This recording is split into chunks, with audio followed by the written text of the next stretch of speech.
Moi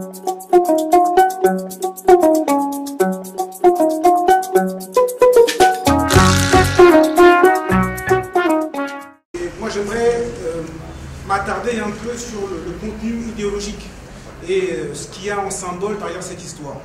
Déjà, je pense qu'il est important de noter que dans une affaire de ce type, lorsqu'on a un gouvernement qui assume ses actes, le gouvernement se justifie. Vous avez un représentant, soit du ministère de la Justice, soit le porte-parole du gouvernement, qui s'exprime et qui donne la position du gouvernement sénégalais. Et le fait que le gouvernement sénégalais ne s'exprime pas sur ce qui s'est passé hier, en dit déjà beaucoup. Et ça nous montre que ce qui a été fait au mépris de la loi et n'a aucune logique. Ça, c'est le premier point. Le deuxième point, il faut qu'on soit précis sur les choses. Il n'y a pas une opposition entre le Sénégal et Kémi Séba.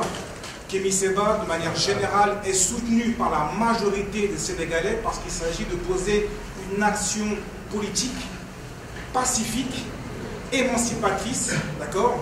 Il n'y a aucune violence, il n'y a aucune agressivité.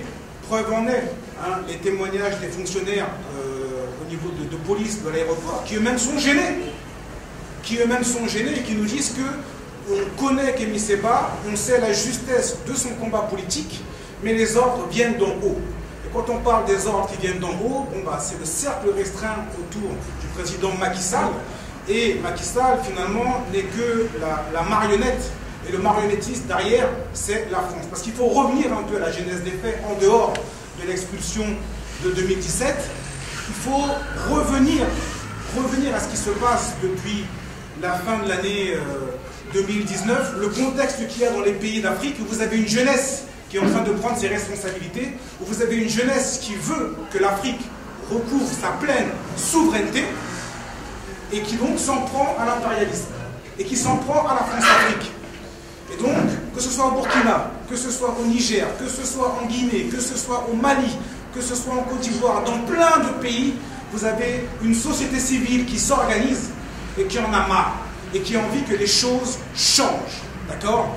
Et il y a eu une déclaration du président Macron au sommet de l'OTAN, c'était, si je ne m'abuse, début novembre, qui parlait de French bashing et qui considérait que c'était inacceptable qu'on puisse voir naître ici et là, dans différents pays d'Afrique, un sentiment anti-français. Il n'y a pas de sentiment anti-français. Vous-même qui êtes ici au Sénégal, vous pouvez voir de quelle façon les Français sont traités. On ne leur lance pas les pierres, d'accord? On ne les pourchasse pas dans les rues. Ils peuvent commercer, ils peuvent circuler le plus librement du monde. Ce que la jeunesse africaine, ce que la jeunesse sénégalaise souhaite, d'accord, c'est que nos pays puissent se développer, d'accord, dans un rapport, un partenariat d'égal à égal avec toutes les puissances. Mais lorsque vous avez une puissance comme la France, qui, parce qu'elle a mis en place un pacte avec certains présidents qui ne sont plus dans l'intérêt général, lorsque vous avez une puissance comme la France qui s'approprie les richesses de nos pays et qui du même coup appauvrit nos pays, il est normal que cette jeunesse s'oppose non pas à la France de manière générale, mais qu'elle s'oppose à l'oligarchie. L'oligarchie, c'est ce petit groupe sans couleur, sans religion, sans race, qui exploite le monde entier et qui s'enrichit au détriment de la majorité. Et il n'y a pas de sentiment anti-français dans la jeunesse africaine, d'accord? Il y a juste une volonté de faire en sorte que la France change son rapport avec l'Afrique. Et si la France ne veut pas changer son rapport avec l'Afrique, elle sera contrainte de le faire par la société civile. Et donc, vous avez des présidents qu'entre nous on appelle des préfets, qui ne font qu'exécuter les décisions et les recommandations de la France, qui ont décidé de durcir le ton vis-à-vis de tous ceux dans différents pays africains qui veulent une avancée sociale, et donc on les arrête, on les interdit d'entrer le territoire, on leur met des motifs fallacieux pour qu'ils ne puissent pas poursuivre leur action, parce que cette action est en train de prendre auprès des masses.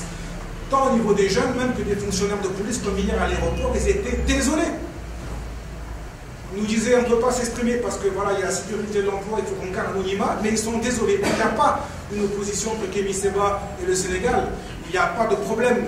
Kémi Séba, chez lui, au Sénégal, comme en Côte d'Ivoire, comme en Guinée, comme au Mali, en tant que Béninois, il est partout chez lui en Afrique.